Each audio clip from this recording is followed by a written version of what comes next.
6, 5, 4, 3, 2, 1. How about we do it again? 6, 7, 4, 3, 2, 1. I think I fallen. Okay, let's try one more I time. definitely Ready? I can move you. Making review. Making review. Say 6, 6, 5, 5, 4, 3, 2, 1.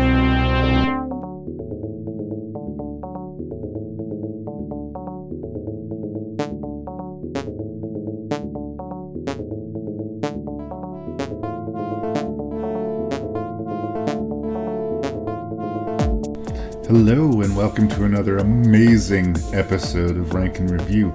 I am your host and random Canadian Larry Parsons, and we are once again going to talk about creature features, monster movies. Raylee and I were struggling to find a name for this episode, a theme that came through all of these movies.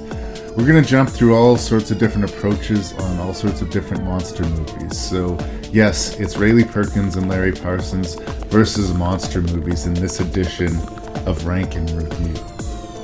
As usual, if you have feedback to send me, you can send that to ranknreview@gmail.com. That's ranknreview@gmail.com. And of course, the website is ranknreview.ca. You should go into the podcast expecting there to be spoilers and coarse language, probably from me, because I am not a mature adult. It's just a fact, even in my 40s. If you have other things that you would like to jam in your ears in the terrifying 2-week gaps in between Rank and Review episodes, I would encourage you to check out the Shelf-Shedding Movie Show hosted by my friend and frequent Rank and Review guest, Mr. Jason Dubray, and check out the other local podcast to me, The Terror Table. They know what they're doing. In the meantime, we have 6 monster movies to discuss, so let's hop on board.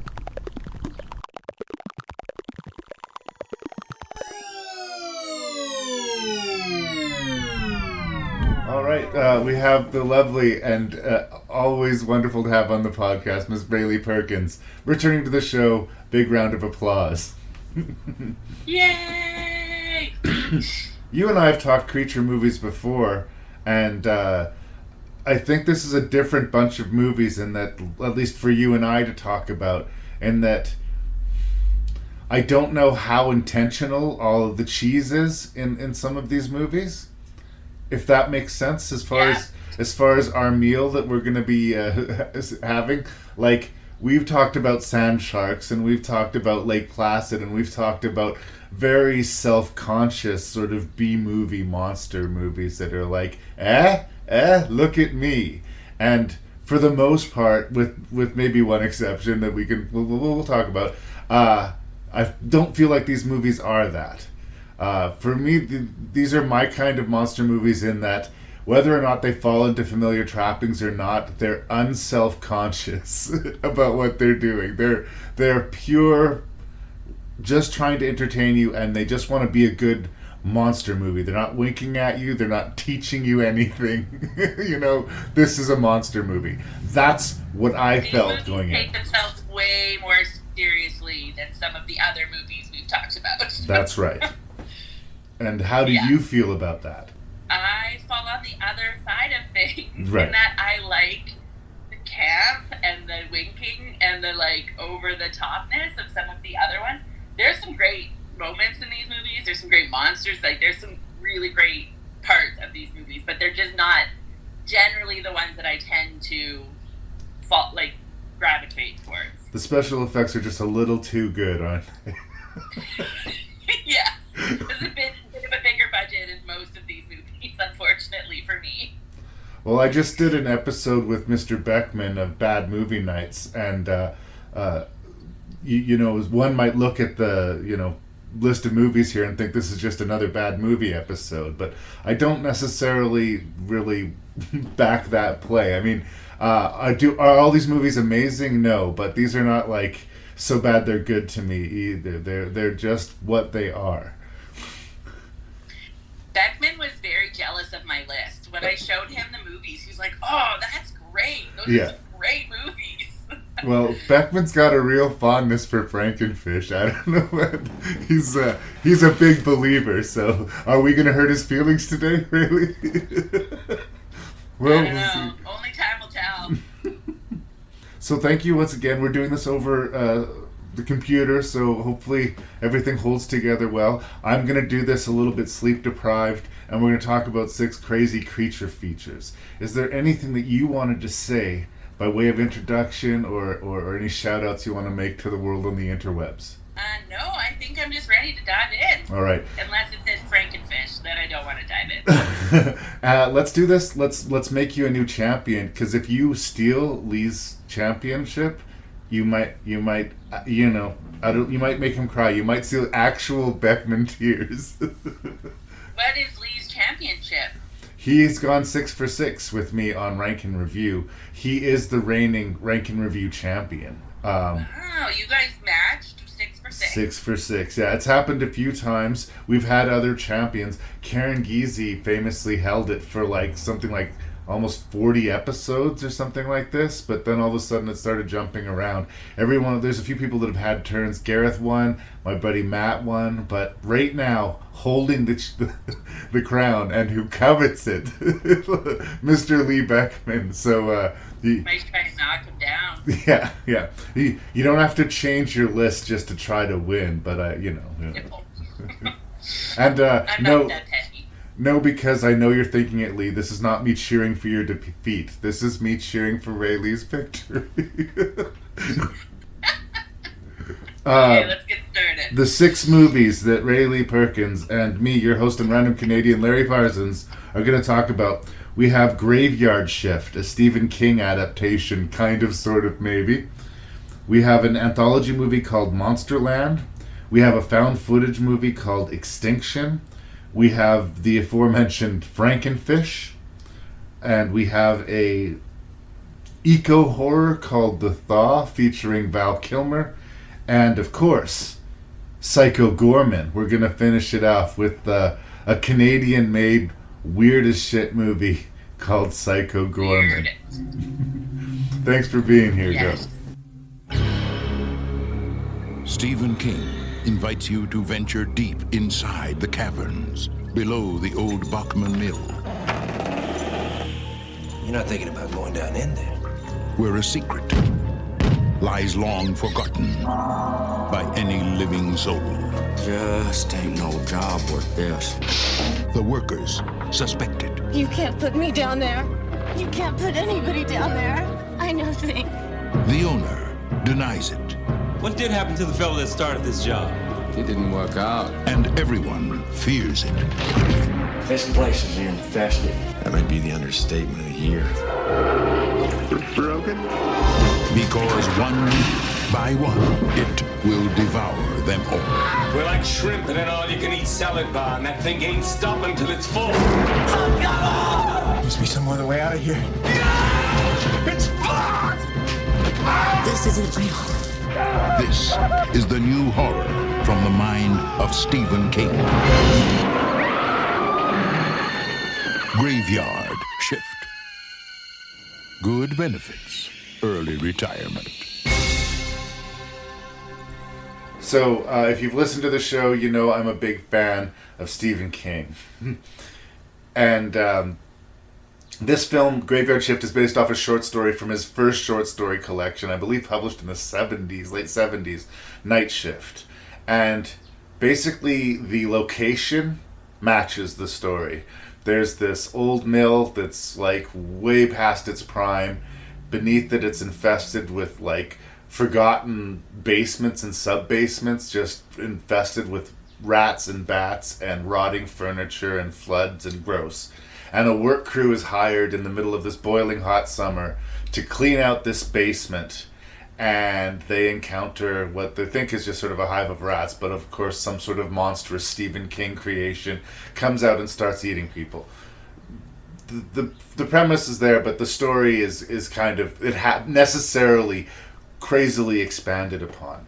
This is a movie that in 1990, the one that I really should have liked, because it was like ticking all these boxes for me. Stephen King, monster movie. They actually shot it in Maine. They set it in Maine. They hit the Stephen King like accent thing really hard. There's a lot of these beats that you expect as a Stephen King fan to see that you do see.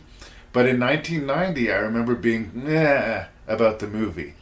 But because I'm a Stephen King fanatic and because I'm a monster movie fanatic, I kept on bumping into the movie. And parts of the movie would always sort of stick with me, and periodically I would revisit it.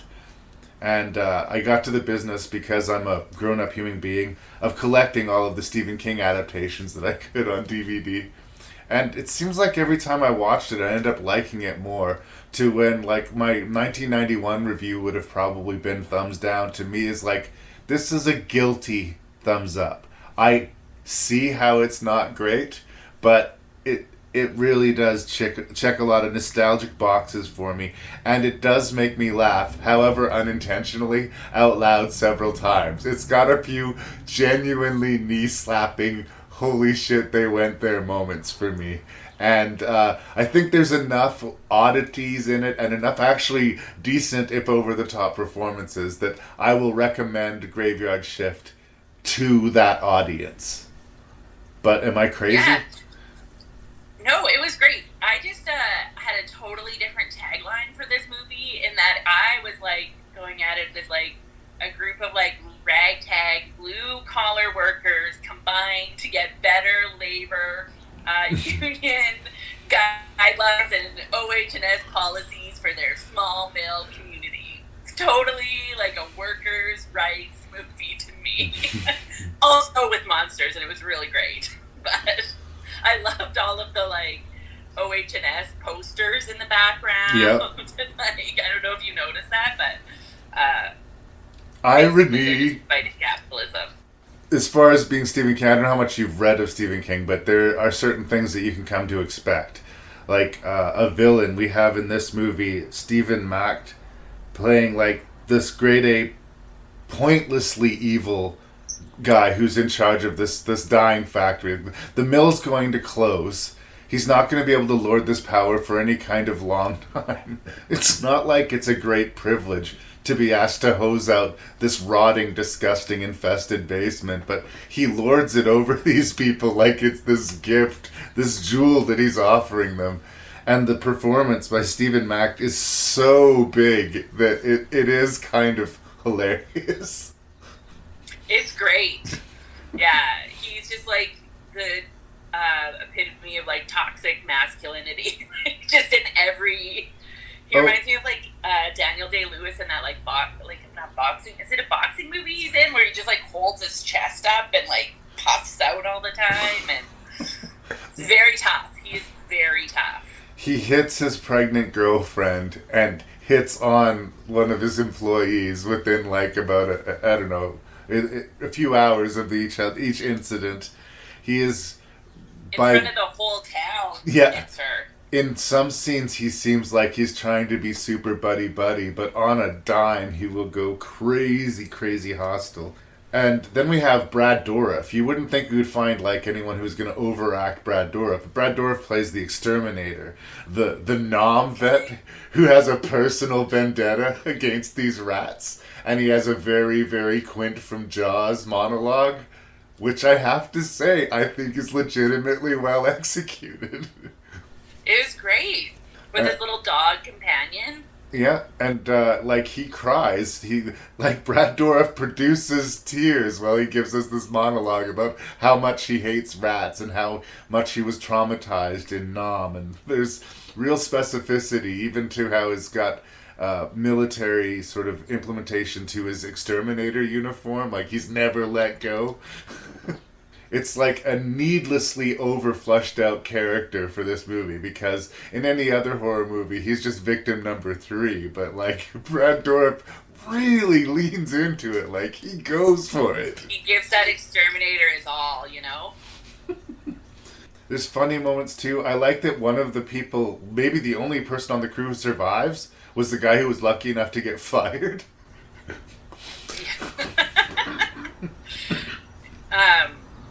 Yeah.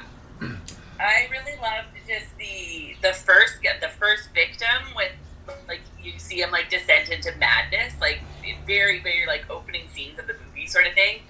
He also, the overacting really made me laugh with that when he's like looking at the rats and like darting his eyes around. It was a Very bit great. much. But I love the idea of being alone at night working, and I work alone at night fairly often, and like these rats watching you and having to get like used to that and how fucked up that would be. And then like, how many rats is too much? How far until this goes from uncomfortable to creepy, and from creepy to terrifying, and from terrifying to get the fuck out of there? It went there. I think it went there. I think this movie kind of walked that line very very closely. Do you know who Andrew Divoff is? Who was he in the movie? He's the guy who freaks out. He like panics so bad that he basically says he can't go on anymore and sits there where he is. Oh, yeah. It's funny because he usually plays real tough guy macho characters or villains. He plays the Wishmaster in the Wishmaster series. If you're feeling like a nice 90s nostalgic action movie, seek out Toy Soldiers. Oh, I love that movie. He's the main bad guy in Toy Soldiers that takes the school hostage. Okay. Yeah. Anyway, I always kind of liked that guy, and I thought it was kind of an interesting role for him because he is so not macho in this movie. In fact, he completely falls apart. And I don't know, I kind of liked it. Yeah, it's just some rats, eh? Can't handle it, eh? Not at all. There was a weird continuity error that I noticed. When Warwick goes full crazy down in the... wherever they are, it at some point stops being a basement and starts becoming a cavern into hell. He like smears all this black tarry mud on his face. He goes full like blackface for some reason. And then the next scene when he attacks him, it's not there anymore. It was just like this weird, like, why was that there moment. I was trying to figure that out too. Like, is he camouflage? Like, I didn't notice that he had it off in the next scene, but I was wondering why he covered his face in gross cavern mud. But it's one of those movies where even its flaws are kind of in its ways. It's sort of its assets. Like, it makes it interesting to me. Is it super obvious when the dude reaches his arm into the hole in the wall that something's going to blender his hand? Yeah, it is. But it's still kind of shocking and grotesque. And I loved when it happened. It was great. Yeah. It was a great scene. I don't know. It mostly works for me. It's also a very sweaty, sticky movie. I found myself sort of being sympathetic to that kind of muggy atmosphere and having no escape from it. Like, they were all kind of gross before they went down into this terrible place, and they're dirty, like, you can just see their, like, dirty coveralls, and they're, like, peeling them off when they have their breaks and stuff. I'm like, I don't think that's the point. Like, I think you need to wear those all the time. Oh, no. I also just really had a lot of questions about, like, smoking in a cotton mill. Yeah. Like, I just felt like the OH&S policies probably would have said that smoking during in a a cotton mill would heat have wave. increased the risks. Yeah, let's chain smoke through this heat wave. I'm really going back to this workplace sort of like thing that you're going to, because the one guy who does try to stand up for Warwick is fired and is expelled, and he does survive. Everybody who just shuts up and follows orders ends up dead. I guess our hero makes the day, but I like to think he's forever changed by his time down there. Down in the mill caverns. I don't know. I don't know. I think you could really put like a like labor lens on this and just do a totally different take on this movie. But I like how it appreciated, you know, like, it's a really basic, simple short story. Like I say, it was expanded well. And I've always been mystified by the movies of kings that catch on and that don't. Like, there's like 9 or 10 Children of the Corn movies. Right. Why Children of the Corn? Specifically, like, why not a series of Graveyard Shift Bat Monster, Rat Monster movies? No, we're sticking with Children of the Corn. I don't know. It's just... it's weird what hits and what doesn't. But for me, this one just hits. And like, the more I like it, the more I think, hey, give it another 10, 20 years. This might be one of my faves. Yeah, you know, this one kind of came out of nowhere for me. Like, I hadn't seen it before. I didn't know what kind of I was going into with it. And, like, I thought it was dated, but great. Like, I thought it was a good premise. It was like original in the way that it hit all the tropes, but like I hadn't heard that exact story before, so it was really great. Yeah. I enjoyed it. Castle Rock gets a shout out. Yeah, I like the main tough girl who has to work all the overtime to, you know, I loved her. She was great. I loved all the scenes in the diner. Again, like, just them hanging out, like it just I don't know, weird random small town diners. I've been in those diners. It's great. You're new to our town, so we're gonna put a rat in your food. Like these weird Stephen King villains that just don't exist in the real world, and they're all over his writing, and I still liked it in spite of it. So I don't know. If you're into creature features, this is a good one, right? Yeah, no, I agree. Good enough. Here we go, Lynn. Hey, you guys hear that? Something's wrong.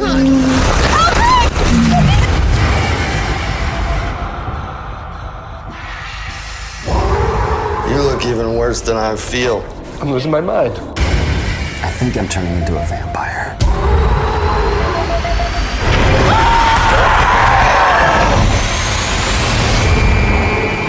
What were you expecting, a grasshopper with its top hat?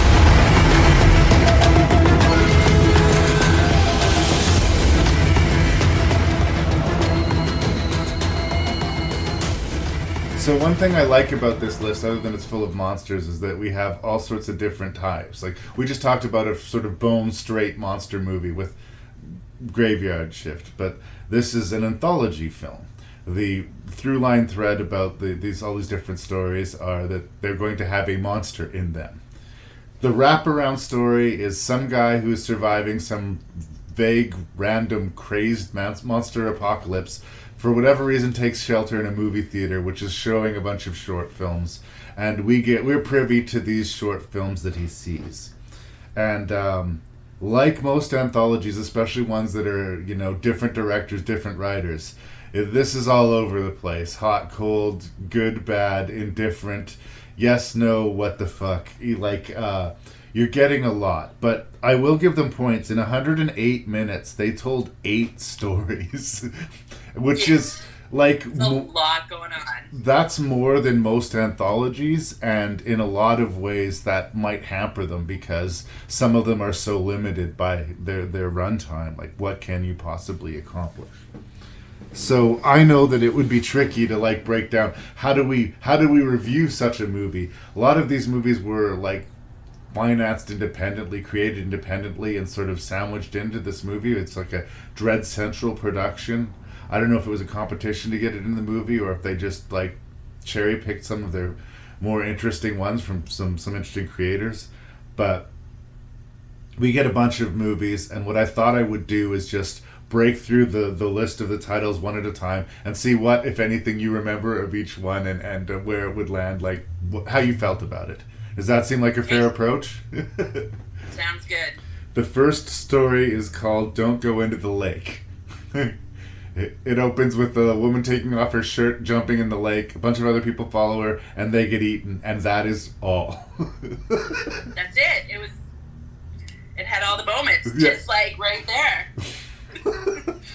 There's a lot, let's just say, there's a lot of creature movies that could benefit from editing. Right. And I think that this one figured it out.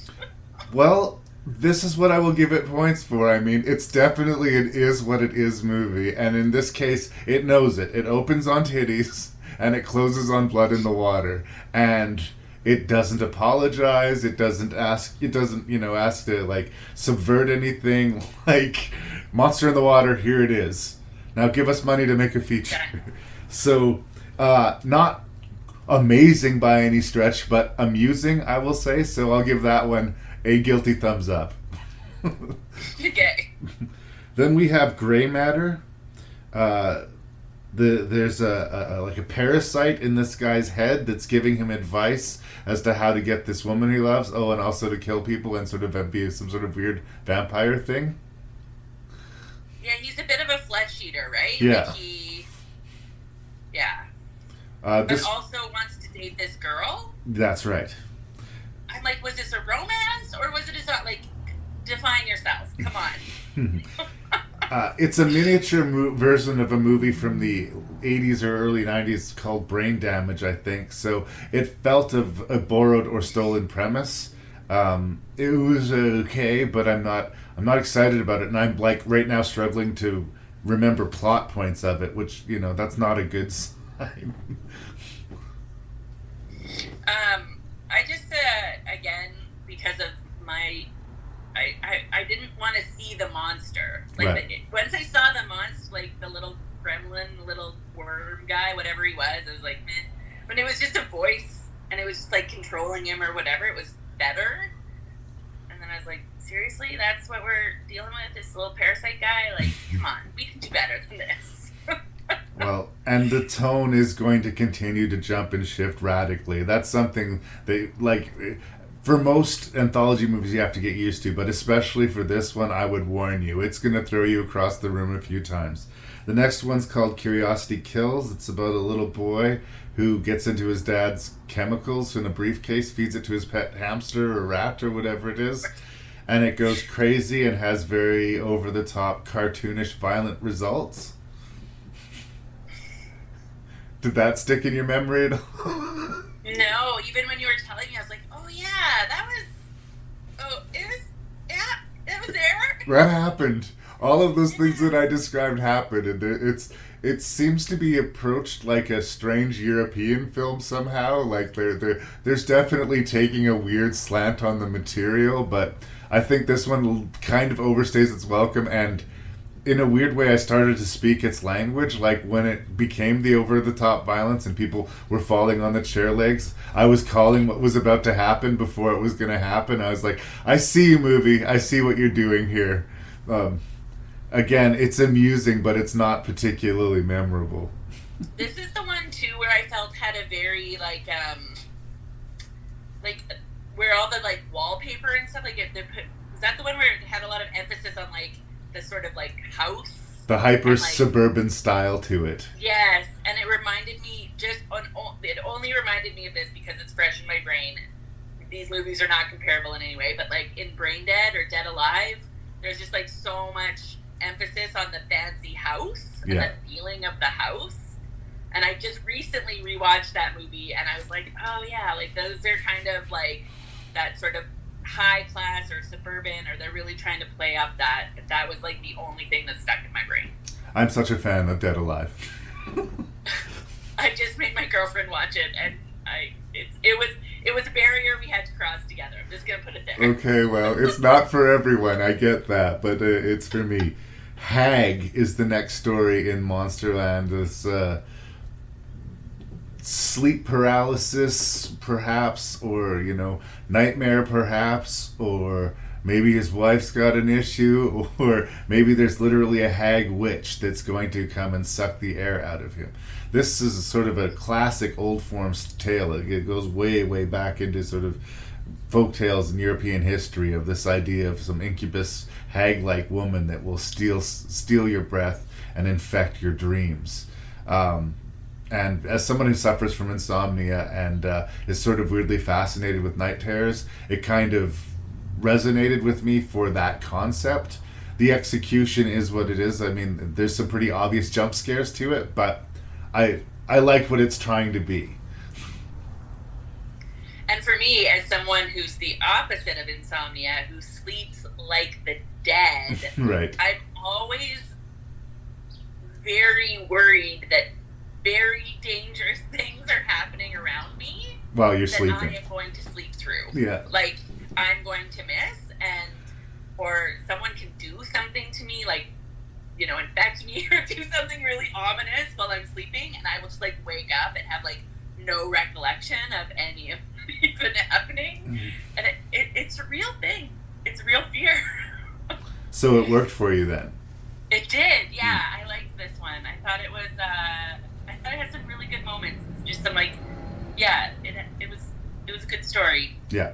Clunky, maybe a bit clunky, but good. It felt the most complete in its ABC arc, too. It didn't have a lot of time like the other ones did, but it told a very complete story. The next movie or short film is called Monster Man. It's one of the animated ones. The same director did a feature-length zombie movie called City of Rot in this same style of animation. And I think this kind of animation works in maybe like short humorous segments, but like it certainly didn't sustain a feature. And I was ready for this to be over before it was. Like, it's this old guy who can kill any creature with his walker for some reason. And I like where its crazy heart is at, and that like this guy just wants to tell violent zombie stories, and he doesn't care how cheap the animation is. But I do kind of care how cheap the animation is, you know. Yeah, this one didn't hold my attention. I was kind of like looking all over and just like waiting for, like, kind of looking at my watch, like ready for it to be over. Say what you will. There's 2 animated sequences, and this one is the significantly less memorable of the 2. House Call. A dentist gets a visitor in the middle of the night who holds him at gunpoint and begs him to extract teeth because he believes he's turning into a vampire. The extraction thing works for me because I hate the dentist, and the idea of not only having your teeth pulled but like forcing someone at gunpoint to do it. It's a really difficult and absurd sort of thing that happens, but the actors really do a good job of pulling it off, I think. Was a little bummed out at the payoff, but again, it was a short subject. They didn't have a lot of time to tell a complete story. So the premise was sort of the whole meal in that respect. But yeah, it was maybe. And just that idea of like being so taken by madness that you like go to this guy's house and force him to do this thing, right? Like, I thought that they pulled that off, and like imagine someone knocking at your door, teeth pulled out. Like, I don't know, like from the dentist's perspective. Pull like, my teeth, or I will kill you. Yeah. Yeah. So that was House Call, and then we have Happy Man. It's animated. It's preempted by, we cut back to the dude in the theater, and he has to kill something in the projection room, and then he goes back to eat his popcorn, but he gets some of the creature's blood in his mouth, and he just starts tripping balls. And this absolutely fucking insane kaleidoscope of puppets and animation and puppet animation and stop motion and things eating themselves and vomiting themselves and galaxies flying by your face. It reminded me of this really crazy pretend, like it was an Adult Swim show, I think, but it was pretending like it was a kid's show called Wonder Chosen. It was just aggressively weird and random, and that's the whole thing. It kind of gave me a headache and a nosebleed, but I had to respect how fucked it was, sort of. Yeah, like there was no there wasn't really a story. No. It was just like, it was kind of just what is that, like, did Fantasia for like monster movies. Like, experience this. Where you this. just like did mushrooms and like watched all the like lights and stuff like that. Like, it was kind of like that, but if you were in the monster movie apocalypse. But it's not my blood. Absolutely, and this is not my cup of tea. But if you're going to do something like this, do it short. Like at feature length, I would go mad. Fair. Then we have Stay at Home, and this is like the Leisha League story. All of the horrors of breastfeeding, only it's not a breastfeeding mom, it's a breastfeeding dad. Twist. Are we supposed to empathize more because it's a dude, or is it supposed to be like a weird, silly Cronenbergian body horror thing? Like, I'm not sure what they were going for here. Well, and I'm like, maybe you were supposed to empathize more because you're a dude, but I was like, suck it up. Like, deal with it. Like, whatever, buddy. Get dinner on the table. Like, this is what we gotta do.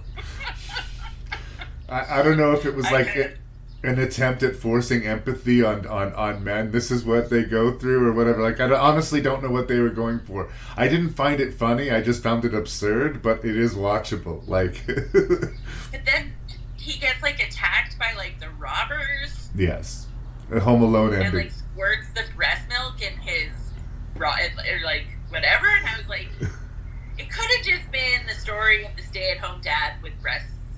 Yeah. Like the trauma of a stay-at-home dad. Okay?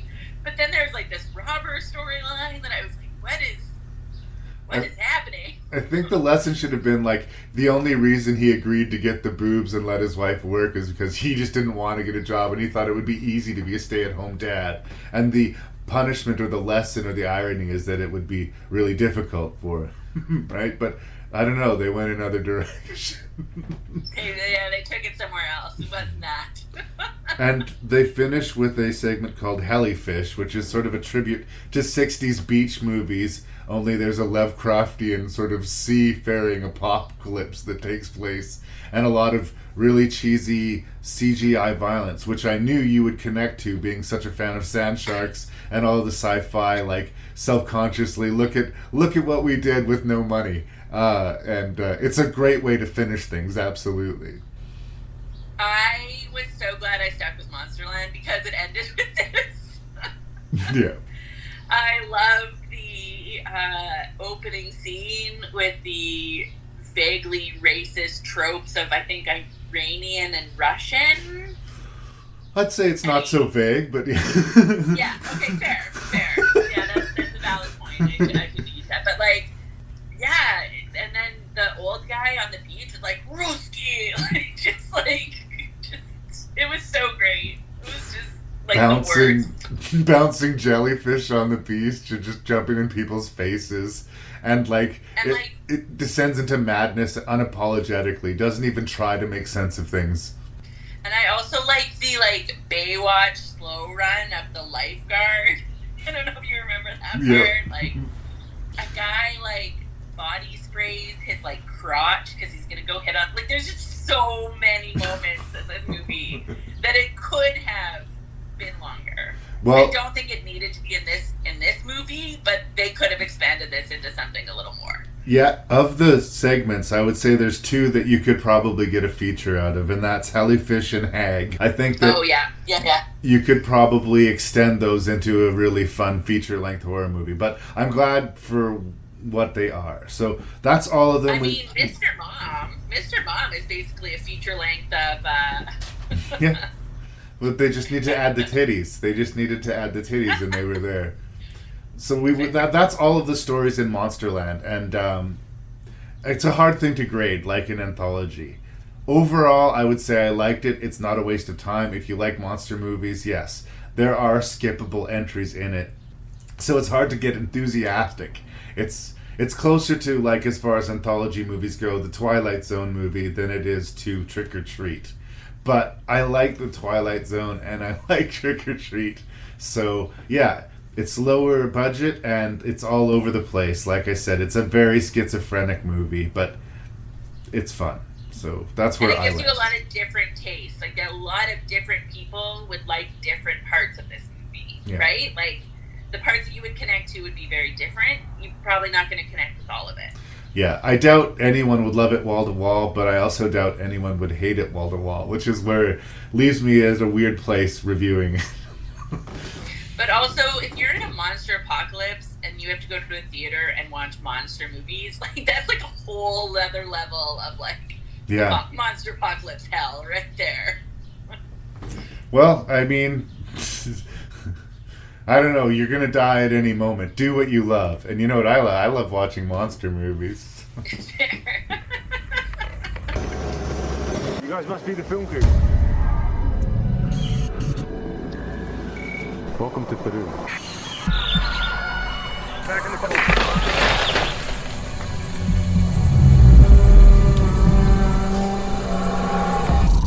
You have to understand, our priority is research and safety. I'm looking at you. Keep up, okay? I've got to keep you I can see you. It's on my face, Professor! Things are effing on my leg now. This colour formation is actually a warning colour. As the guide of this expedition, can you tell us more about the animal that entered the campsite last night? You don't want to know what it was. You think you do, but you don't. It will eat you, okay? Hey, you don't stand a chance here. There's something out there. Oh, bro.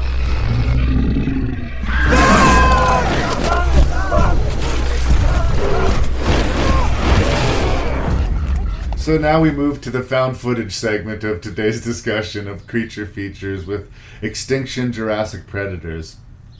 A movie that went by in a blip and nobody really noticed it and very few people watched it. And because of its title, there's like a half a dozen movies called Extinction. And there's like 3 or 4 now found footage dinosaur in the jungle movies. Like, getting lost in the shuffle is very much seems the fate of this movie. Is it deserved? Well, this is the difficult question that I'm going to ask. I have always been a defender of the subgenre of found footage movies. A lot of people are highly dismissive of it. Our mutual friend Matthew, not a fan. He just doesn't do found footage, right? And there are a lot of people that just either got worn out because they saw too many bad ones, or they don't like shaky cam, or it's just a... But for me, it's just a method of telling the story, and I'm here for the story itself. How you tell the story is less interesting to me as how good the story itself is. But there are certain pitfalls that I have to confess found footage movies can fall into, and this movie falls into several of them. But there are areas where I will throw some compliments to. A big thing for me in found footage is credibility. Is there a reason for them to be filming, and does it make sense that they're filming what they're filming when they're filming? And honestly, for the most part in this movie, it does make sense. They are there to get footage. They are journalists. They are, they're not kids lost in the woods. They're not just documenting their downfall or their random squabbles. They have a problem. They need to solve it. First, they're trying to find these animals. Second, they're encountering dinosaurs. And then third, they're just surviving. And the escalation, the general A, B, and C of the movie, I think structurally works. And I like the build of like smaller animal encounters. Here's a snake. Here's a scorpion. Here's some sounds in the night. Here's a big fucking dinosaur. Like, they do the progression well. Where they stumble, and it's tough for me, is the cameraman. We are, by the design of this plot, meant to relate to and like the cameraman, I think, because as the story progresses, where we end up with him is the big dramatic juice of the third act. And I hated him. I really found him irritating. And a lot of the other people in the movie seem to find him irritating, and they spend a lot of the time telling him to back off or shut up when he should back off or shut up. And it really, really gets the movie's tires spinning in the mud when the lost in the woods, animal encounters, interaction with the nature professionals against the movie-making professionals, that stuff's working. But the dude holding the camera, for me, kept on undercutting things. And it hurt the movie badly. That's where I start. But I'm not going to just dismiss it. It's a bunch of shaky wilderness footage. People scream, the camera breaks, they roll credits, it's a waste of your life. I can't go there, and I know a lot of people have with that. I will say, as an appreciator of the genre, and as someone who likes dinosaur movies, there are things to appreciate here. But you'll have to wade through some rocky territory to get to it. I just, I'm like you with the found footage. Like, I like that they were there on a mission. I really connected to they were sort of looking at like environmental impacts and like talking about those things, and it wasn't just like someone's iPhone camera catching this, like you said, like kids out in the woods on their camera phones or whatever. Yeah. And I like for me with the found footage is I like the idea of like the unreliable narrator. Like I like kind of like that you're seeing what he or they are seeing, like you're seeing it through the lens of one person as opposed to sort of the like above view of what's going on. Right. And I like that because you're trying to piece together what's being left out and what's being included. So it's a bit of like a puzzle piece for me. But I didn't really connect. Like I liked the story of this show, but I didn't really connect with very many of the characters on the show, and so that was really tough as I was going through. Yeah. Like there was no one that I was like rooting for or hate. Like I just sort of felt indifferent to a lot of them. It's a tricky thing because a lot of the times the actors are encouraged to improvise to give it that more realistic feel. So I don't know how scripted certain scenes were or certain scenes aren't, but instinctually actors try to create drama or interest or conflict in scenes to make them interesting, to elevate things. So the nature guys are very serious about the nature stuff and have no patience for the camera crew. And the camera crew feels bulked by the professional nature guys, so they're talking shit about them. And like this sort of secondary conflict doesn't do anything but just make the characters again less likable. I think it's an important choice who's holding the camera and what their personality is. One of the many things I like about Blair Witch is that we change perspectives over who's carrying the camera. Yeah, and totally. We see what they shoot and how they shoot, and we hear their perspective differently each time. In this case, this guy carries the camera until, spoilers, he dies. But I'm going to sound like a terrible heterosexual male right now, and I'm going to apologize. There's something that happens about 2/3 of the way through the movie, and that once I noticed it, I couldn't not notice it. When they get by the creek bed, it must be early in the morning, and she's really cold. This woman's wearing a tight white shirt, and you can very clearly see great detail of her. And in context, it's shouldn't be pulling my attention, but the movie is so ragged that I really did feel. And I not with any pride, I was distracted by her boobs. But so was the cameraman. That was the point. Right? But she'd just been traumatized, and she's shaking, and she's terrified, and she's cold, and this weird. I didn't know if it was my leering vision or his. Maybe that was my personal guilt and conflict about it. But it was a strange distraction in the third act of the movie that I couldn't ignore because it was very definitely there for me. I don't know. Yeah, no, it was there for just about everybody. Let's be clear. Okay. There was no avoiding it. It's hard to miss. What did you think of the special effects? I thought it was, honestly, all of the movies on this list that were much bigger budgets than I expected them to be. Right. They were good. The dinosaurs, it was good. It was believable. Yes. If that sounds real, I could believe that this was actually happening. The camera's not always in the perfect place to show us the creature, which is good in a found footage movie because if you get it too much perfect too much of the time, then you break the reality.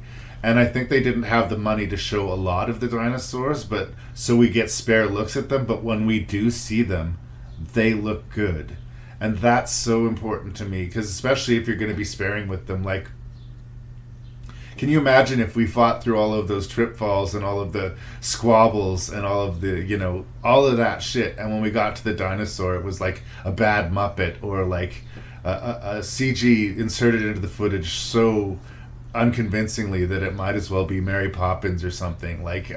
It would have broken whatever shaky reality that they still had. And I have to compliment the movie. When the creatures come, they do look good, I think. Well, and I think it's anyone who does a lot of hiking and camping and time in the. It's there's a lot of what was that? What was that? What, do you hear that? Yeah. I love camping, but I'm terribly anxious when I'm camping. I'm not relaxed because I'm constantly thinking that there's something out there, bears or whatever. And so I liked that they had that element of unknowing and like kind of leaving it to your imagination what could be out there until you finally saw the creature, right? Well, and the great acceptance of found footage being popularized for over 20 years now. 99 was Blair Witch, which really sort of brought it to the big stuff. Breaks your brain, doesn't it? But I know. It's so inundated the culture that we're starting to sort of feel the familiar beats to a point where it's really distracting. Where in your standard horror movie, when somebody slowly walks down a hallway in the dark with a lit match, the audience almost gets mad now because we're just like, come on, we've done this before. In a found footage movie, that tracking shot through the woods, what was that? What was that? That's like 2/3 of a lot of found footage movies, and a lot of people find that cheap. But I have to say, just to your point, having spent a lot of times in the woods, if that is exercised believably, it is so scary because your imagination is going to get to you so much worse. Like, whatever thing that they show you won't be beat by what you conjure in your brain. And a good found footage movie uses that. This doesn't completely succeed in that way, but there's give and take with Extinction. It's for connoisseurs. But ultimately, there's dinosaurs, which on both of us, for both of us, that's a big win. Big plus. Win right there. Yeah. So it's not going to reinvent the wheel. If you hate found footage movies, don't watch that. If you can do found footage and you love dinosaurs, probably worth your time. It's short, so it you know. I'm not a big believer in saying skip to the third act, but I guess I could say, like, if it's on a streaming platform and you want to see some people be chased by dinosaurs, yeah, you could start it halfway through and pretty much catch up. Like, that's a problem.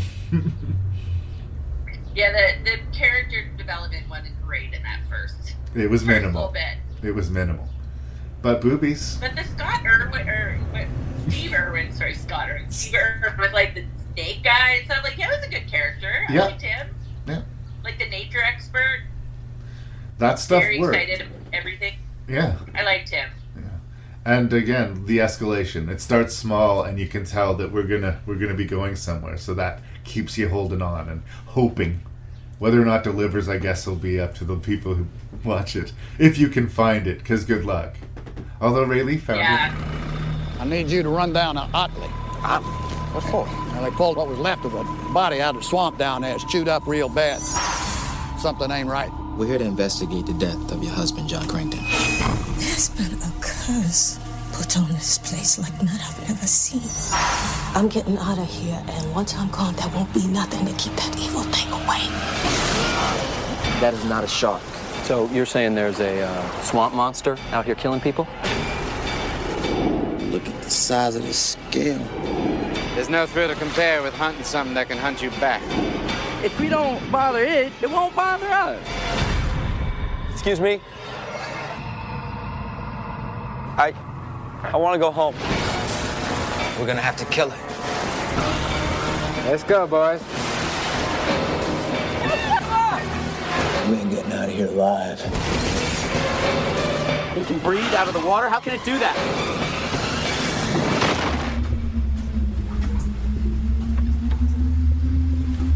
We are fish food. There's another one. I dedicate this review of Frankenfish to our mutual friend, Mr. Lee Beckman. So Frankenfish is an absolutely bone simple, like, monster movie. Like, it's low budget, its goals are minimal, the characters are types. It doesn't do a lot of big brash things to, like, draw attention to itself or say, you know, we're being the best Frankenfish we can be. There's a couple of plot points that I found genuinely surprising in the way things played out. And I uniformly like the cast. I almost always find in movies like this, there's one or two performances that are like cringy or like, oh, that was a friend of the director, clearly. But they actually assembled a decent cast here. Frankenfish. It absolutely is what it is. Its screenplay is weird and goofy, but I don't think in an intentional, like, Archer were winking. I think it was really trying to be legit what it was. Like, when the evil millionaire has that pet lynx or whatever that's hanging out next to the topless chick, and is like, I don't think that was meant to be funny. I think that was like, he's a cool, sinister villain, and they have weird, exotic pets and hang out with topless chicks, and that's stupid and ridiculous. And the movie's full of things that are stupid and ridiculous. But you know what? But fun. I love it a lot. I think it's a blast. It's a jam. It slaps, as the kids like to say these days. Do they? Is that it? I'm hip to this movie's groove. I just like that it's rough around the edges. I like that it's, being all it can be, and that is a cheesy monster fish movie. And it really does. There's I don't know what you would call his job. He's investigates nature issues or like environmental, some sort of conservation officer. That's a good. Let's say that needs to investigate. There's a plane crash. People are doing sinister things, and we get into this sort of like floating Cajun village, and it gets sieged by Frankenfish. Unfortunately, and this must be disappointing, but we should make this clear to the listeners. In this case, Frankenfish is the monster. There is no Dr. Frankenfish. It's very good point. This is not a commentary on man's stepping too far into the annals of science and stepping into God's territory and being punished by a monster fish. No, this is just a big fish in a swamp eating people, and I dig it. And in the way that we don't see a lot of the CGI and creatures in Jurassic, Extinction, that is not the case in Frankenfish. We see this fish is everywhere. Yeah. They do all of the things. We see them all in every scene that they're involved in, almost, I think. There's a couple, what's under the water moments at the beginning, but those are fleeting, and then we just see the fish. Yeah, it's actually some of the top-down shots of the CGI is the few things that are a little bit inconsistent, because the fish looks way too big in a few of those big shots, but I don't think people are going to be wowed by the CGI necessarily, but it does the job if you go with the movie. And I think that's true with most of the movies we talk about today. Like, you got to meet a movie like Frankenfish halfway, do you not? And then there's the whole sort of extra plot line of the, religious sort of curse or that the community, the mom is talking about in the little community there. Cajun hoodoo sort of stuff, yeah. Yeah, which I thought was kind of like another element that they brought in that they didn't need to be there, but it didn't subtract from the movie, which I really liked. It didn't add a lot, but it didn't take anything away. So. Yeah. I like that they seeded this relationship between the two sort of leads investigating the show. They just met each other, and they're going to bond through this conflict, and by defeating Frankenfish, surely they will fall in love, right? Yeah. No, and they had the bikini-clad, beautiful biologist scientist in the boat. Right. She's a classic trope, She's great. She does exactly what she needs to do. They had the wiener guy dating the daughter. He's a wiener. Yep. I have no other word to describe him. And there needs to be interesting tertiary characters who we like enough to be amused by, but we don't feel so deeply about, so that one of them gets their head bitten off. It's not devastating, right? We're not like, no! Not them! Not that weird guy! Not the wiener! I don't know, I liked it. It was super fun. There were moments where I was like, yeah! When it jumped out of the water or did something stupid or whatever. I laughed a lot. This movie was really great. There's a rich variety to the kills. Sometimes, every time someone will disappear into the water, sometimes someone will get their head bitten off. Like I say, memorably, one of our main characters, a gun goes off and blows off half of her face. In this jaw-dropping, I genuinely didn't see that coming. Frankenfish. Yeah. Thank you. They also like come through the like float homes. Like you're not safe even when you're in your house, right? That's right, and that gives me a Tremors vibe, and anything that gives me a Tremors vibe, that's a good vibe. I like that. I also have to note that I watched this in conjunction, like at the same weekend as Zombievers. Nice. And the beavers also came through the house, which I thought was a nice element. Spoiler alert, spoiler alert. Oh, we've discussed Zombievers on the podcast before. The Zombievers are much more puppety in their effect. This movie definitely relies more on the CGI, but I just like go with what you got and use it to the best you can. And I think that is something that is dating the movie, but it's not as bad. And again, I don't mean to rag on you, Raylee. Like, I know you like your Sharknadoes and your sand sharks and your ghost sharks and whatnot, but it's not that level of bad CGI. In that, like, it's more the CGI is just old than it is cheap, if that makes sense. I think when Frankenfish came out, it probably looked decent. Or am I just when did defending it come out? Sorry. I am going to say 2004. There you go. Yeah, I have it up here. Yeah, no, I also like the idea of like, there's always like the small town sort of outsiders coming in. Yep. And like, this had that element with the float home community, right? And then you had the like white chakra hippie people who were like had living in that, and they were just like the first to go, and I was like, good. Yep. Get them out of there. It's so annoying. I mentioned how it gives off vibes of other movies. There's a sequence where the bad guys find the plane crash in the water, and they're wading through the water to get to the wreckage. I got Anaconda vibes, and here's a compliment that I can pay Frankenfish. It's in that company for me of movies, of like really goofy, over the top. Yeah, the special effects are neither here nor there, but it's so fun that you just have to go with it and forgive its every flaw. Like, Lee put it on the list of like the best movies of the 2000s, and I don't think I could go there. It's a guilty pleasure choice, and I'm not shaming him at all. But it's definitely something that I would encourage you, if you like monster movies and you haven't seen it, you should check it out. And it does feel unsung.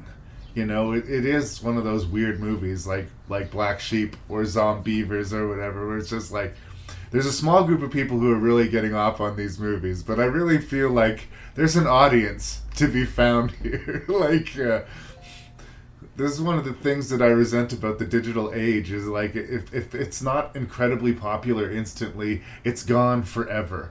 And it doesn't give it a chance to grow a cult audience. Like, this should be one of those little movies that could. It didn't make any splashes in 2004, but all of a sudden, in 2024, it's coffee talk, in most places. Well, and I've mentioned this before when we've done previous episodes, but like, I always think of, like, who can I recommend this movie to, or who, do I have any friends that would like this movie? And like, when I'm ranking them, or when I'm suggesting them to people or whatever, and like, surprisingly, this one, I think, has, like, the largest audience of my friends. Like, of my social circle, this was the one that could hit most, like, more than, like, Jurassic or Monsterland. Do you know what I mean? I hate to use a fishing metaphor, but it does spread a pretty wide net, doesn't it? Like... Oh, Larry. Hey, dad joke. What you gonna do? I don't know. It's a weird one to review for me because, yeah, there's flaws all over the place. There's archetypes. Some of the characters are real, some of them are not. But they're all there just to be pieces on the board, and it's classic form. There's a group of people. They're going to be whittled down to a few survivors. There's, some smile, knee-slapping worthy surprises to be found throughout it, and it's a fun little jam. And I think the ultimate question is, like, are are the creatures going to get out into the world, or are we going to stop the creatures? Like, that's always the hope, right? Is that this small group of people will eliminate the problem so it doesn't infiltrate, right? And I love how this handles that. I love how it... I hate to break it to you, Raylee, but I believe that there's been Frankenfish breeding in Louisiana for 18 years now. So, I don't know. I don't know what to say other than check out Frankenfish if you haven't. Do you have any? Yeah, it's fun. Any final thoughts? No, like, I mean, it's funny because you use monsters to also mean creatures, and I sort of draw like a distinction between like a good monster movie and a good creature movie. Okay. And like, this is just like a classic creature movie to me. Like, it just has all the elements of like what a creature movie needs to be, and that's all you need to know if you like creature movies, really. Yeah. So you're like the distinction, like when animals attack, like if it's a bear or a shark, it's less monstery. This is more man versus nature than man versus beast type of territory. Yeah. Right. I think that typically when we do have man versus nature movies, like Jaws, for instance, that's a monster. Like, I know in the story it's a great white shark, but in the movie, it's a monster. Right? Yeah, fair. And it's funny because I don't consider Jaws a creature movie, even though it clearly would be a creature movie. I don't know. Maybe I need to flesh that out in my own head a little more. But Sand Sharks is definitely a monster. It's a creature movie. Okay. Creature movie, but so then not a suitable double feature with Frankenfish. No. Okay. Unless you watch it first. Okay. Oh, I'm scared. No! They're all dead. Jane shot them all. Why would she do that? Eggs. Like the ones from the mammoth. We have to be quarantined. Quarantined? Are you out of your mind? It's full of eggs. The same ones that are in Jane and the same ones that are in Link. And me. I'm going home. Soon. What is that? We need to seal that door. Can't just chop off body parts. What are you doing? What are I you need doing? to see her.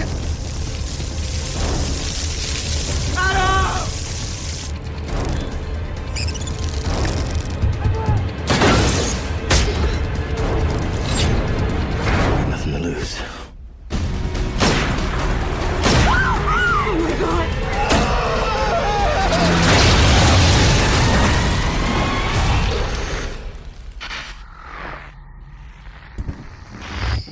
So we talked about a straight monster movie, we talked about an anthology monster movie, we talked about a found footage monster movie, we talked about, I guess, a creature or an animal monster movie. Sure, animal. Now we're going to talk about an eco-horror. This is one of those things where, man's fucking with Mother Nature and Mother Nature is going to slap them back. A bunch of scientists have found a mammoth frozen in the ice, and they're thawing it out, and there's parasites on it, and these parasites could well spell doom for the world. Prehistoric parasites. Oh yes, absolutely. In its better moments, it reminds me of a really good found footage movie by Barry Levinson called The Bay, which has great ick factor as far as like bugs getting under your skin and having to pick them out and the crawliness. And they do attempt a subversion of narrative with the Val Kilmer character. But the movie is hurt by other better movies very similar to it. And this bad habit that a lot of low-budget horror movies have of opening with their strongest cards. The first thing that we see in this movie is a snippet of a monologue that we're going to see slowly more of, delivered by Val Kilmer. Not completely phoning it in as he has in the past, but not as invested as we would like him to be, I would say. And then it cuts to this image of this woman with a small wound on her face and some gentleman with tweezers reaching towards it and an insect thing crawling out of the wound and then back in before the tweezers can get it. Those two things are the two elements of the movie that I think work. The story of this scientist who we start off cheering for, but the more we learn about him, the more we find out we shouldn't be. and the ick factor of the bugs. But the execution overall, and like I say, the existence of other better movies like The Thing or Larry Fessenden's Last Winter, which I will never stop celebrating, it's been done better significantly several times. So I feel like they needed to bring something more to it. And, you know, when we don't know who can be trusted, or we don't know how to trust people's motivations because they may or may not be infected, and how is this all going to end? Probably with some kind of large explosion. Like, the more we get into the movie, the more I know what this movie is, and the more there are no surprises to be found around any corner. But it's kind of unfortunate because in those first few steps that we're taking into it, it has all of the premise and all of this plot engine of a really intriguing sort of epic horror movie. It's sort of in the end a bit of a teaser to me. But that's where I start. Yeah, like, I think this just could have been a Parasite movie. Like, I don't think they needed to add, like, the daddy issues with, like, the other, like the second group of, you know, I mean, it added a bit, and, like, it kind of helped to expand the story. Like, don't come here. Like, that kind of helps you realize that he knows what's happening, and he does want to try and stop it. Like, it gives you those, but I think there would have been less terrible or clunky ways to, like, tell that story without this whole extra plot of these, like, young kid scientists coming with the daughter all of a sudden. Yeah, they're all very wet behind the ears, like you say, young, seem fresh out of school, but they're supposedly scientific professionals sent to this outpost. And yes, one of them is Val Kilmer's daughter, and she hasn't had a good relationship with him, and his last message was strange. Told her not to go, but she's going anyway. And all of this plot is very, very clumsily fed to us on the way to the station. Once things get to the station, they become more interesting, I think. And I like the icky get your feet off of the floor feeling that the parasites give me. Like, when we first see the lab that they're in, there's just this sort of furry mass in there, and they keep cutting back to it, and then you see a little bit of movement, and they cut back to it again, and the place is just alive with these parasites, and it does give me that reaction. And yeah, like, I'm like scratching as we're talking about it, and in the movie I was like the heebie-jeebies under my skin. Like, CGI doesn't often do that for me, so I will compliment the movie for that. But yeah, it's one of those things where you can see the better movie there. So it's not even that the movie's like that bad. It's just it with a few extra steps, it could really actually be something. And because I want it to be more, I find myself being hard on the movie, getting angry at the movie. I like the idea of somebody being infected and knowing they're infected, and that changing their motivation. Like, the right thing for me to do is to isolate and save the rest of the world, but that's probably going to get me killed. Is there another solution? That is an interesting conflict. Having the will to know and then execute an amputation. Okay, it got in my arm, I can't dig it out. If we take my arm, is it going to be worth it? Like, and again, that's the scene's decent, but I think with another pass in the script and maybe another angle of the direction, it could have been very strong. You know? Well, and I think, like, the very real, like, element of, like, the glaciers are melting and could unearth something that we've never seen before, and we don't have the immunity or the science, and it's ancient. So, like, I love, like, that's terrifying to me. Like, that's a very terrifying thing that could maybe really happen. And I think they could have that could have been enough. And then I really love the, like the sort of spanning shots of, like, the Arctic and the sort of isolation, and, like, that would have been enough for me, just to sort of camp in this remote, I mean, basically I just want to watch The Thing, okay? Let's just be real. The whole time I was like, yeah, I'm just gonna go back and watch The Thing because that just did it so much better. In its basic breakdown, it is not different enough from The Thing to not be compared to The Thing. And if you're going to be compared to The Thing, you are going to lose. Like, you are going to lose. And I feel very strongly about The Last Winter, the Larry Fessenden movie, which is much the same thing. They're drilling in the ice and it's causing things to melt faster. And something in the actual thaw, like something they're breathing in, is affecting their brain chemistry and they're going crazy. And everybody's affected a little bit differently. And, it's just a really well done, sort of chew your nails down to the bone sort of horror movie. And that's what this movie, The Thaw, wants to be. And I want that for it. But it's just not. I had this weird uncanny valley, what do they call it when people misremember things but they think it was a different dimension? Mandela effect thing? Yeah. With this Aaron Ashmore kid, because it's like, Aaron Ashmore, that's the guy from the X-Men movies? Is that Iceman from the X-Men maybe? I don't know. What, or from that Frozen movie? I swear I know him. No, he's that dude's twin brother. So, like, nice. There was a reason he looked like immensely like him, but, like, it did become strangely distracting. Just a Canadian character actor, and now I probably confused them in the past. Now that I know that they're twins, maybe it's happened before, but I don't know. There are like fun. That brother from Mallrats, the London Jeremy and something London brothers or whatever. I always get those two too. Right. Well, and there are good Canadian actors here, and I took a hot wet shit on Val Kilmer for sleepwalking through a different role. I don't think he's fully invested here, but I don't think he out and out sucks here either. The big sort of attempted subversion of the movie is that we're supposed to go into this believing that this is an altruistic scientist and he's trying to save his daughter, he's trying to save the world, and at the end of the day, either because he's been rendered mad or because he's lost hope that humanity can wake up any other way, he feels unleashing this parasite on the world will somehow stop all of our environmental crises. Let's add a new crisis and this will fix things.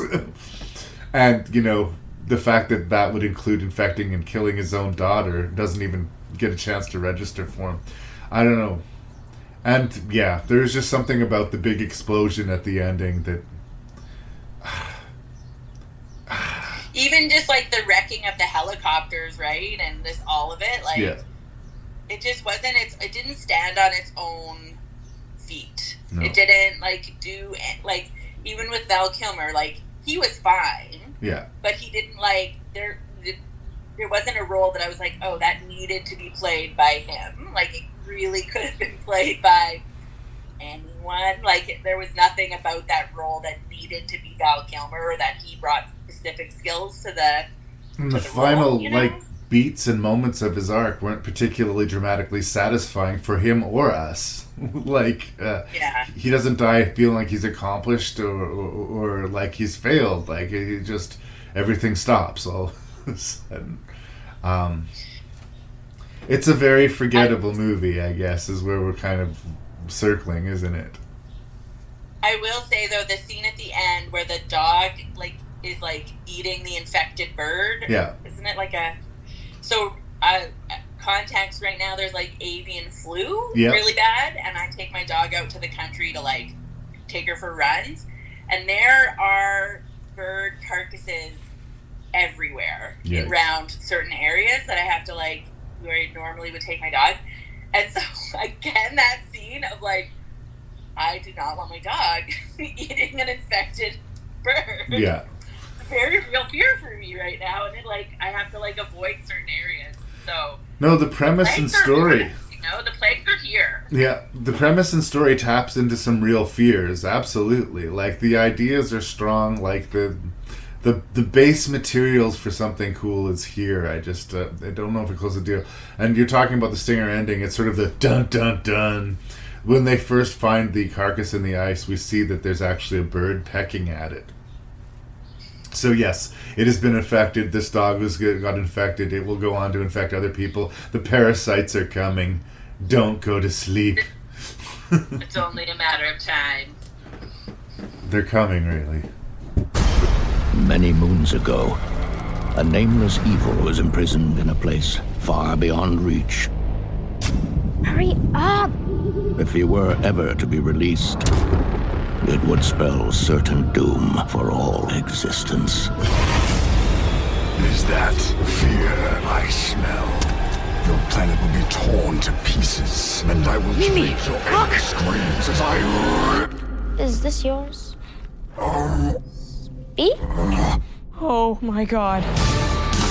The gem of Paraxidike. Whoever wields it is able to command me. Go over there and wait for us to come back in the morning.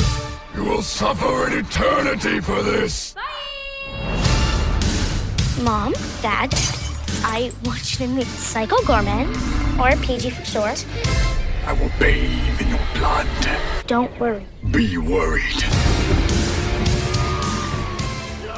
Psycho Goreman. Again and again, I just repeat myself on the podcast. I talk about Canadian-made films and how there's like an almost needless layer of madness to them sometimes, where there's that extra scene or that extra shot or that extra moment where like they really didn't need to make it that weird, or that really the best angle that they had at that moment. Like, why did they choose to be this excessive at this point in the film? And Psycho Goreman is not just another representative of this. I feel like it's attempting to live inside that moment. It's a really, really self-consciously crazy movie. And when I was talking at the introduction of this episode, there's an exception to those movies about this is a movie that's very aware of how much of a movie it is, and that like the artifice, the world is not pretending to be real at all. The family that we're introduced to is deeply strange. Like, the characters, the neighbors, like even the neighbor kid and his parents are fucking weird. Like, there is almost an attempt at this weird, it's too much to say Coen-esque or Lynchian sort of approach, but like, this is a different universe that we're being introduced to. And we're seeing it mostly through the eyes of these two kids, most specifically a young girl, who I would argue is the true monster of this movie.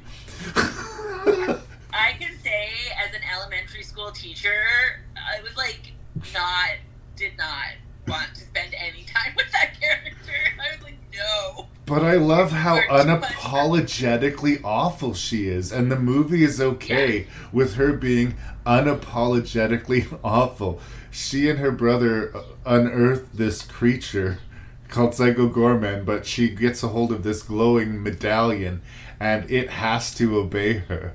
And she uses it to bully people and to accomplish her goals, and she teaches it her weird crazy ball game, and her parents and police get involved, and there's a bizarre and crazy like body count happening to the side of this, which doesn't register to this little girl at all. She's not going to lose a wink. It's like she's a full-on sociopath. Like, she is crazy awful.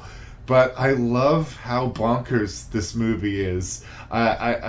There's a percentage of like Power Rangers in some of the weird monsters and the like almost self-consciously artificial design of the creature costumes and mandibles, and like there's something fake about it. There's something weirdly garage sale about the way these monsters are put together. But they're also awesome, and they each one of them are very individual and speak of their own universe and their own stories. And the guy who made this movie made another movie called The Void, and I really liked it. He was going for some Lovecraftian thing. People are trapped in a hospital, surrounded by cultists. Creatures start showing up, and I remembered thinking that that movie had moments that were just so off and crazy that they didn't quite fit with that movie he was making there, and it distracted from it. And that's because I think this is the movie he was made to produce. Like, say what you will. Say what you will about Psycho Goreman, but it is an original piece of horror. I have not seen anything like it, and I don't anticipate seeing anything like it soon. It might be too weird for some people. It might end up in that John dies in the end, or Rubber, or like weird art fuck horror movie that's just like too strange to be consumed by mass audiences. But I have to say, I know this was your consolation prize because we wanted to watch a different movie, and this was our last minute substitute. I had a blast with Psycho Goreman. It worked pretty much wall to wall for me, but I am willing to hear a second opinion. So I will say that this is like the campiest movie on the list by far. Like, I had the most, like, it was like I laughed the most in this movie, I think, than all. And the other ones I sort of laughed at because they were kind of terrible, or because, like, oh, that was just like laugh out loud funny because it's so ridiculous. But this movie like, wants you to laugh. Because it was ridiculous, and it wanted me to laugh. That's right. Yeah. The siblings, I really appreciated that they were like sort of the archetype, like sociopath and like moral compass. Like the brother is like the good, you know, and they sort of put those two. But like, just like, I felt that this movie, even though it is a monster movie, like there was something different about this movie that maybe didn't fit the list for me for some reason.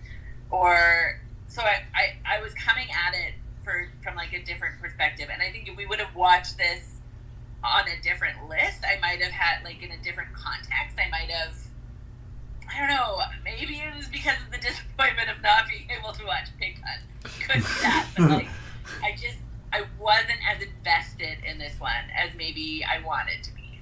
All right, your arms were folded. You're like, I'll watch stupid Psycho Goreman. Well, yes. I can appreciate how you don't necessarily want to fight this movie at all. Like, this is a movie that just asks you to go with it. And if you're not, that could be some hard ground to cover. But yeah, no, it was fun. And like you said, like the parents, the whole like suburbia community, the little girl with her medallion, and just, yeah, she was just like the monster himself, like Psycho Goreman himself, but like, as he progresses throughout the movie, just gets so weird. He looks like a living Masters of the Universe figure, like a villain from Skeletor or Snake Mountain or something like this. And he's really frustrated that he has to do the bidding of this little girl because he spent generations bringing pain and wrath in the world. And I like that the movie never compromises on that's what Psycho Goreman's about. Like, if he had his way, he would kill the universe. That's what he wants to do. And while he's playing these bullshit games with this little sociopath, you know, this is being prevented.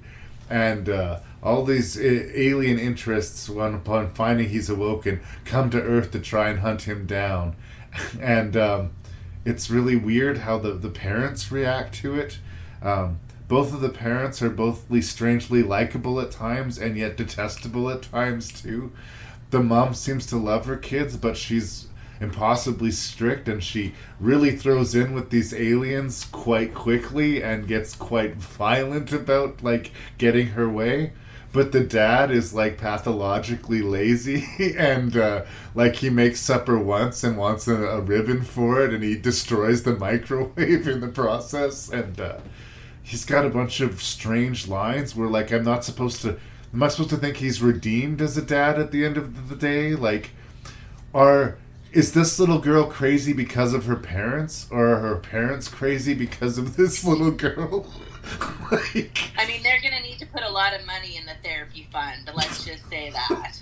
Uniformly, like, the shrink that deals with this family therapy is going to need their own shrink. The violence in the movie is unexpected. The other aliens who are trying to, like, yeah, like when they come into the story and it's not just Psycho Goreman anymore. No. Then they pile it on.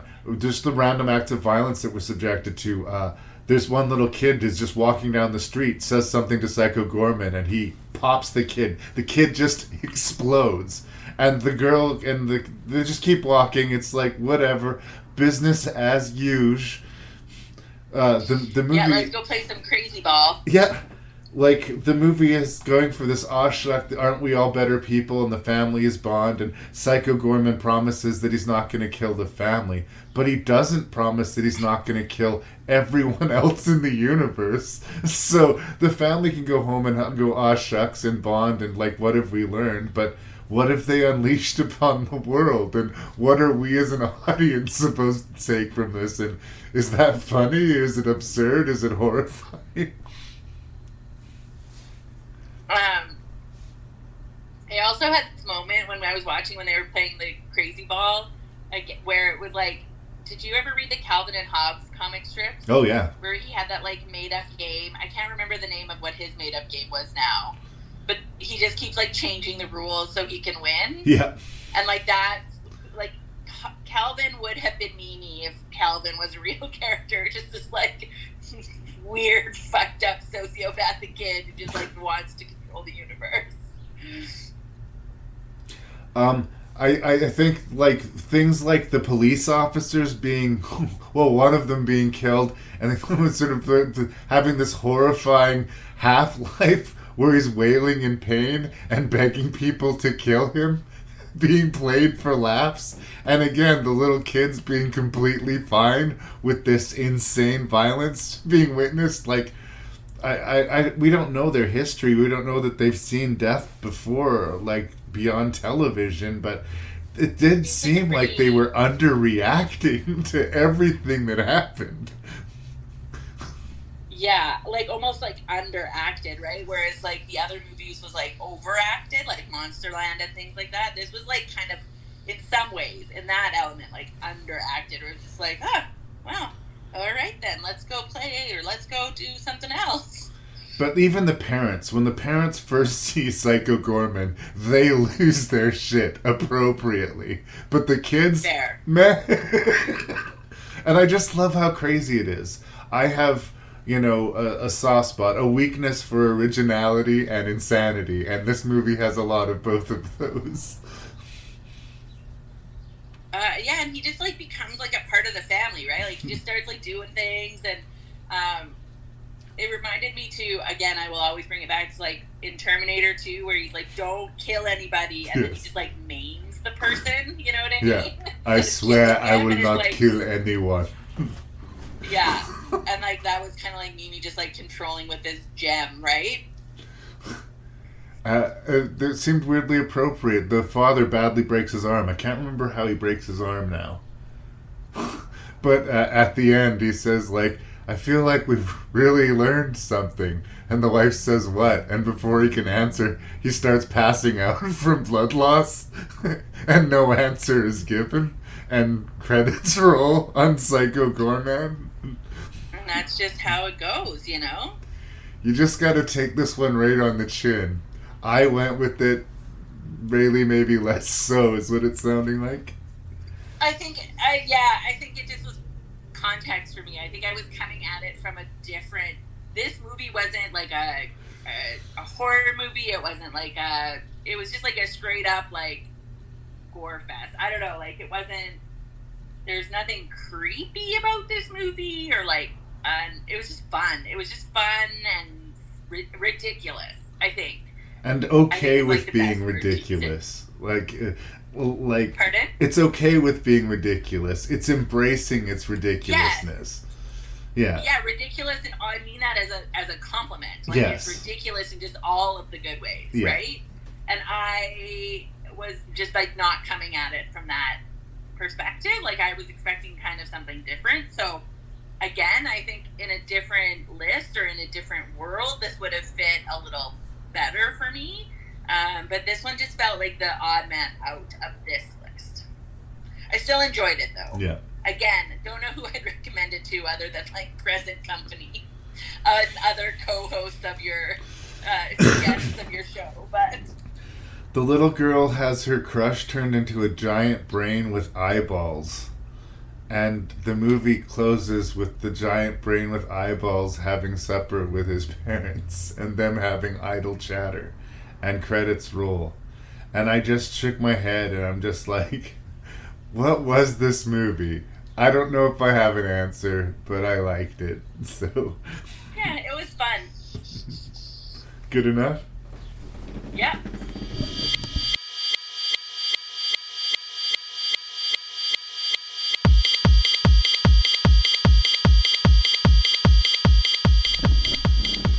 Raylee Perkins, thank you so much for being back on the show. I really love having you. I know you're really busy. I won't bug you for a while, but I can't promise you that I won't bug you again to do the show at some point. Because I love this. This is great. I'll come back. Yes, so big love to Raylee, big love to all my peeps in Regina. What was your least favorite of these 6 creature features and why, or monster movies and why? So I put Monsterland as number 6. Okay.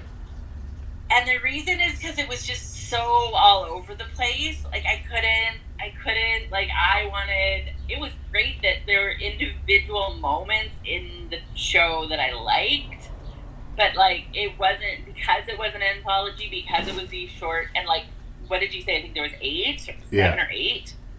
Like 8. It just jumped really fast for me, and there was like I just wanted more of a like cohesiveness or like some sort of tying theme. And like you said, other than the guy watching the movie, like we're being in the movie theater, like there was no other piece tying it together. It's almost just a series of sketches. There's nothing tangibly tying it together. No. Yeah, and it was like the sketches were fine, the premises were fine, there were moments that were fine, but there was just nothing that like really totally jumped out.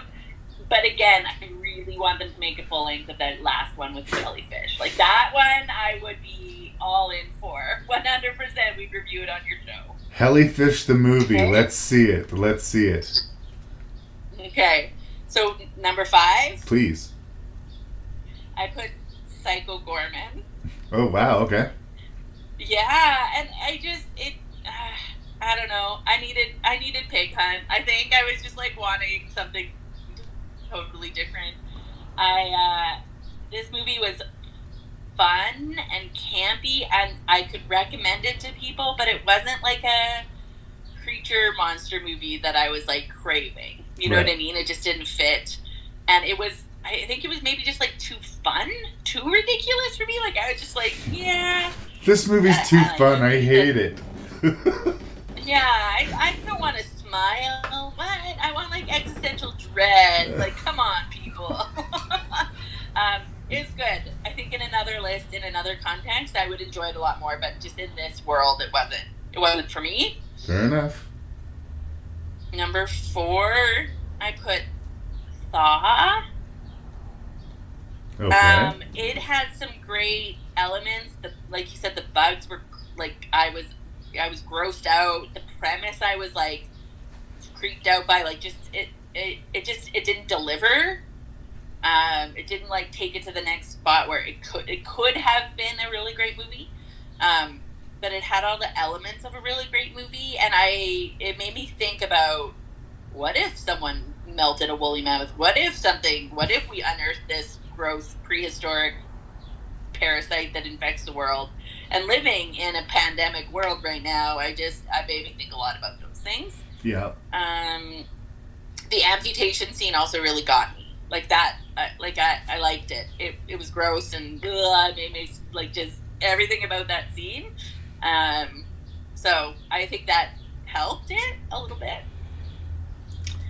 Number 3, I think I put Jurassic Extinction. All right. Again, it had a lot of great elements. When you see the dinosaurs, when you see the creatures, I was kind of spooked. Like, I had a couple moments where I was like, what's going on? Like, where are they going to come out from? Like, and I jump scared or whatever, you know? Yeah. I enjoyed it. I like a good dinosaur movie. This was a good dinosaur movie. It was fine. Like, it was good. Like, I enjoyed it. I also just liked the premise of it, and yeah, I put it at number 3. That is a lot. Oh, here we go. Number 2, I put as Graveyard Shift. All right. This movie I was not expecting to like as much as I did. When I looked at like the cover of the movie and read up on it, and I was like, oh, like an old Stephen King, low budget, like, I don't know, it'll be fine. But yeah, like you said, like the Graveyard Shift, working in this like rat infested like mine, the like work culture of the community, the rats were gross, like it was just gross. And when you throw the rats in like where they're like processing the cotton, like the grinder machine, and there's just like all the blood from the rat, like, and he's like tormenting, like yeah, the ick factor is there. Yes, it had all the like types, like the tropes, the characters, like I knew what to expect. There was nothing like shocking about this movie or like out of left field about this movie, but it did everything I wanted it to do well, in a way like in a way that I hadn't seen, but also in a way that was like inherently familiar and comfortable, and I didn't, and I just really liked that about it. So that leaves number 1 as Frankenfish. Yay! Because it's Frankenfish. Like, this is the reason I picked this list, was because of this movie. Like, it's fun, it's stupid, it's gory, people die, there's a creature, there's a rich millionaire guy. Like, what more do you want from a good creature movie? Like, it just had all the pieces, with a little bit more of a budget than some of the previous creature movies I reviewed on your podcast. Well, that is your list. In a way, I almost have to say curses to Frankenfish for being number 1. Because we were really close to going 0 for 6. Woo! Have you ever gone 0 for 6? Oh, it has happened, girl. It has happened. Okay. We have very different lists, but at the same time, I don't really feel like we're gonna fight about this necessarily. Like, I enjoyed the lists, all the good and bad aspects of this. Like, these are my jams. This is my resting after a day's work. Turn my brain off. Sure, let's watch some horror movies. Even my bottom ranked one, especially coming off of Bad Movie Night, this is competently, executed. But I did like some better than others. I also feel like we should maybe explain that originally we were going to do a movie called Pig Hunt. Raylee keeps on mentioning Pig Hunt, and she couldn't get her hands to it. So we switched at the last minute. So I'm wondering how much that would have changed the outcome of the list, just that one movie being on there.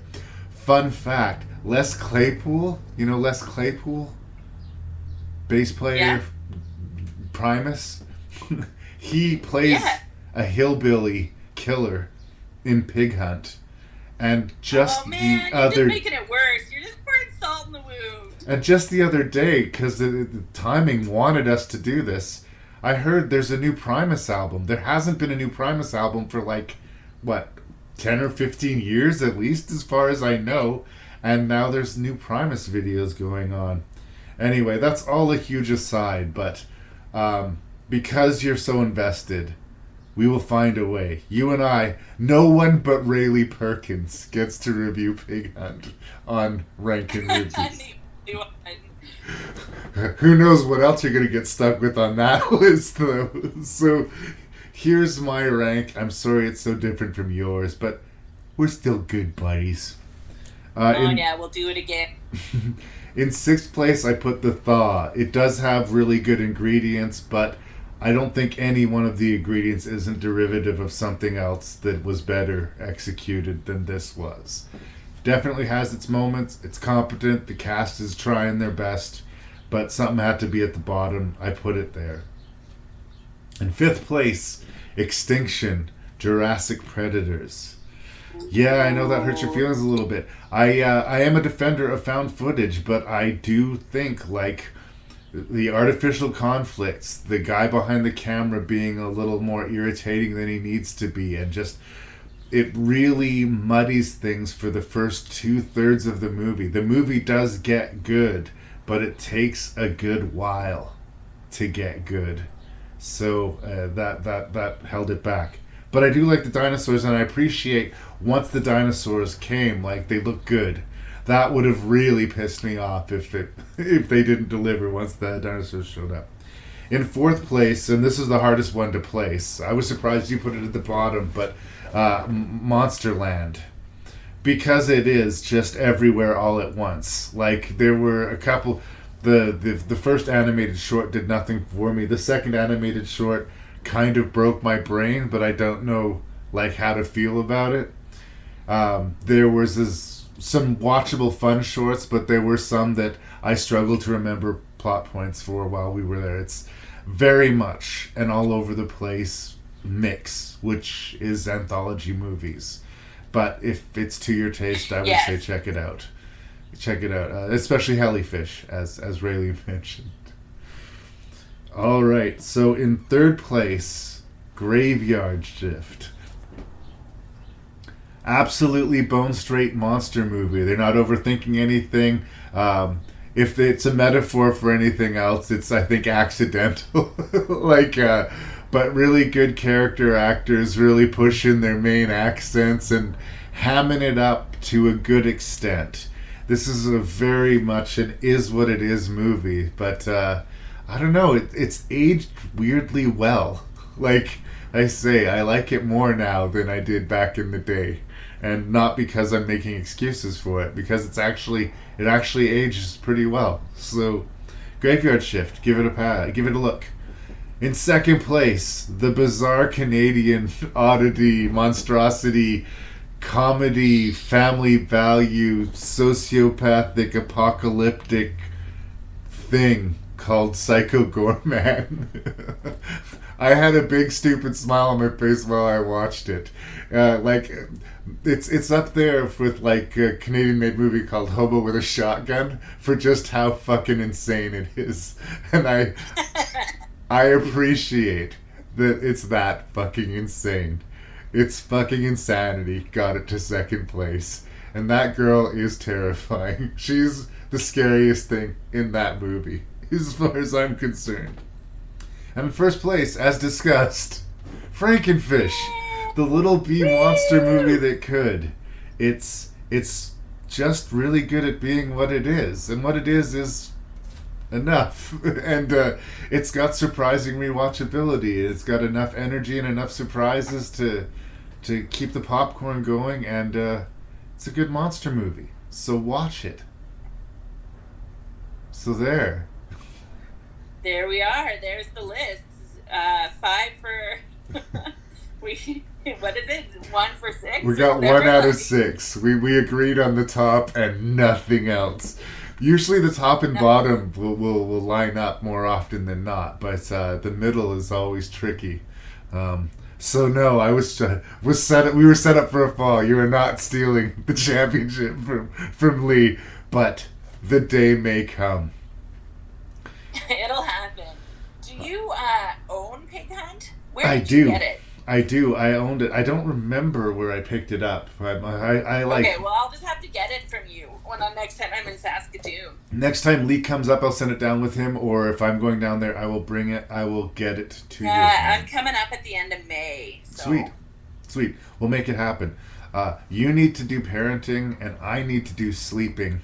So yes. I'm gonna cut us off short here, but thank you so much for being on Rank and Review.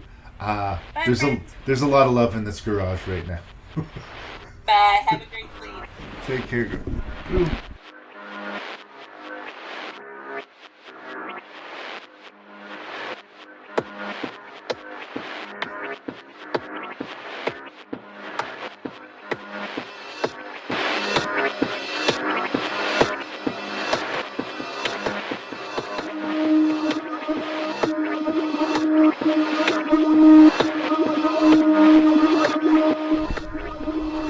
Another day, another podcast, and 6 movies where many, many people died by monster. I hope you guys enjoyed that. Thank you for putting Rank and Review in your ears. Please tell that other movie fan in your life about this podcast. I appreciate you, and the I in this conversation is your host and random Canadian, Larry Parsons. You can write me at ranknreview@gmail.com. That's ranknreview@gmail.com. The website is ranknreview.ca. Be a friend. Tell a friend. We drop every other Wednesday. Boom.